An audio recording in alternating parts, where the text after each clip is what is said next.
Good evening, Toastmasters, and welcome guests. Tonight, you're in for a treat. Or actually, shame it's not Halloween, because it could also be a trick.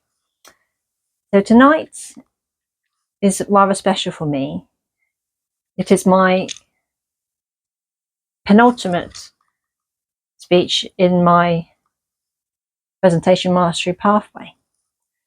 And it's the keynote speech, which is supposed to emanate a professional style address. But to be honest, I'm not sure I'm quite a professional speaker yet. I'd like you to take you on a journey how Toastmasters redefined my voice. And like with many journeys, you think I'm going to go from A to B. But sometimes the journey is slightly meandering and there are unexpected detours.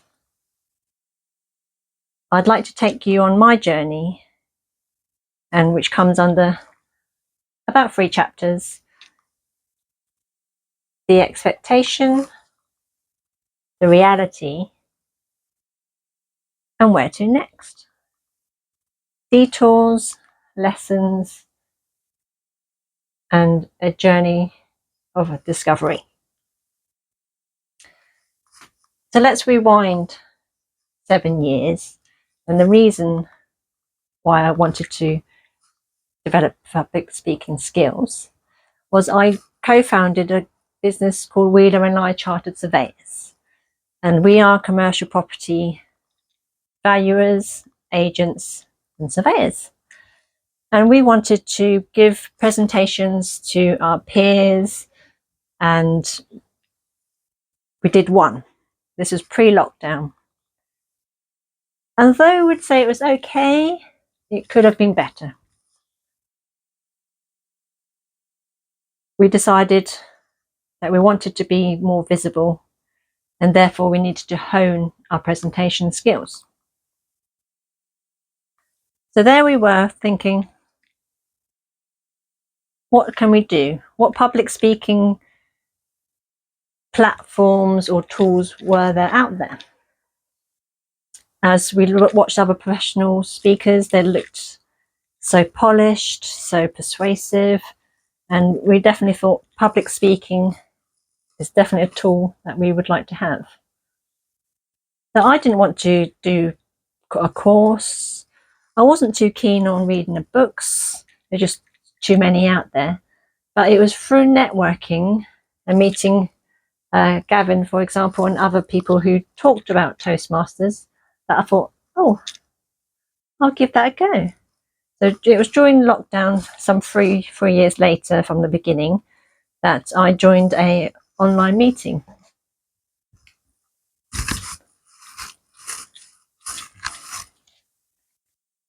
Sorry, I was on mute. Hello, my name is Salwan. Nice to meet you. From that online meeting, it was definitely an eye-opener. There were people like myself wanted to improve. They were honest, nervous, but most of all, I was blown away by some of the speeches that were delivered. I thought, wow, this is where I want to be. So the expectation was that I'd be able to deliver business-focused speeches. I'd be able to tell people, oh, this is what I do. I'm a commercial property surveyor. I can help you with rent review or lease renewal. Just a myriad of services. And I'd be able to hone that presentation and create a professional sounding, slick presentation. And also another expectation was I'd be able to practice a lot and use my time wisely and create engaging speeches that were pretty work focused, so I can develop my professional growth as well as my personal growth.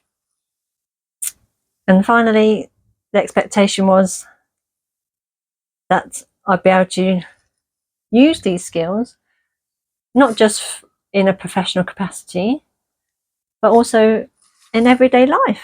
Because, communication isn't just for work.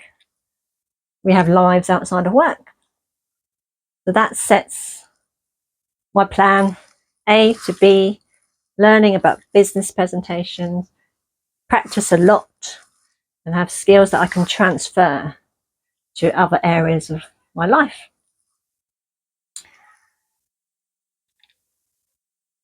On to the reality. Not to obviously create any surprises, but along the way, I realized that professional growth required personal growth. And my icebreaker wasn't about work. It was about myself and my interests, my passions, and a glimpse into my personal life. And that wasn't really one of my plans, but it felt good to be able to say something that I knew about and shared it with Solent Speakers. And along the way, going through the pathway, it gives you topics to talk about. And I realized developing presentations doesn't necessarily have to be about business, but I've given speeches about social media, networking, rock climbing, and there has been a couple of work-related ones, such as practicing using props and analogies in a speech about rent reviews and lease renewals, and actually receiving feedback that told me that analogy didn't really work. And it's useful to have abilities to practice things, to demonstrate whether they work or don't work, and get feedback to help me improve. So the reality is that you don't need to talk about business to develop skills. But there were plenty of opportunities to practice, not just through being in the room, but also behind the scenes, having to practice your speech to make sure it flows or find out what works and what doesn't work. But that expectation was met. But in terms of transferable skills, I realised I grew in confidence. And through this, an unexpected reality is that I've been recording my practices, my speeches, the different roles I've taken in Toastmasters, and uploaded them to YouTube in the public domain. 7 years ago, I would have been no way. 4 years ago, I was thinking, would it be useful to record my progress and see how I have progressed? Maybe help myself review my own performance. So now I've uploaded over 50 videos onto YouTube, and it's a way of giving behind the scenes thought processes, tips or hints, or just in general critiques of myself and how I can make improvements. So that was an unexpected path I've taken. But also, although we haven't given more peer-to-peer presentations with slides, I have found that Toastmasters has helped me give different types of presentations. For example, at networking meetings, I've given 10-minute presentations, which I didn't think I would have the courage to do previously. I've stepped up when someone has asked can I just fill in for 2 to 3 minutes while somebody else is running late? And again, outside of Toastmasters and work, I'm on the Ports and Property Association committee. And again, I've stepped up in my roles, taken more responsibilities, and helped the not-for-profit organisation raise money for charities.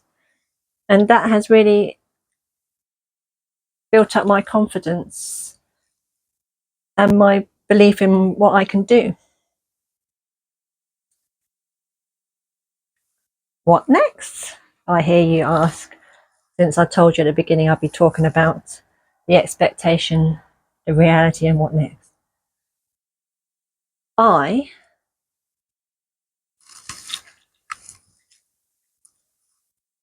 have been learning British Sign Language, which is another form of communication that I wanted to have, and to build on a skill where perhaps it's not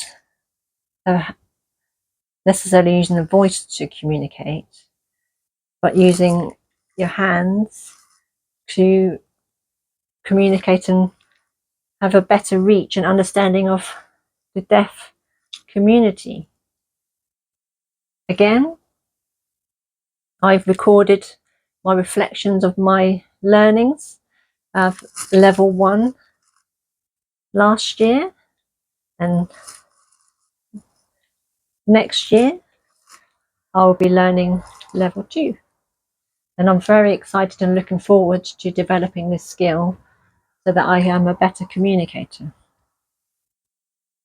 Next, with my Portsmouth Property Association role, I've continued to help and volunteer my time, but I've decided that I would volunteer and step up and offer myself to be the next chair. Again, 7 years ago, I'd be like, no way, that's not something I want to do. But being involved with Toastmasters and Solent Speakers and the PPA has really opened my eyes to the opportunities to help others and choose a charity that can benefit from all the fundraising that happens during the year. So I'm looking forward to stepping up on that aspect of things. So as you can see, there are things that I've learnt in this past 7 years in business, over the past 4 years as part of Solent Speakers Club. So I'd like you to take home tonight, not with the thought that what is it that Toastmasters can do for me, but what I can do for Toastmasters. Joining Toastmasters has not just been about speaking, it's about learning to be a better leader. It's taught me to be a better listener, and it's given me more courage to do different things. And sometimes you think, I'm not quite ready for that speech. And courage is just to say, yes, I'll do it anyway.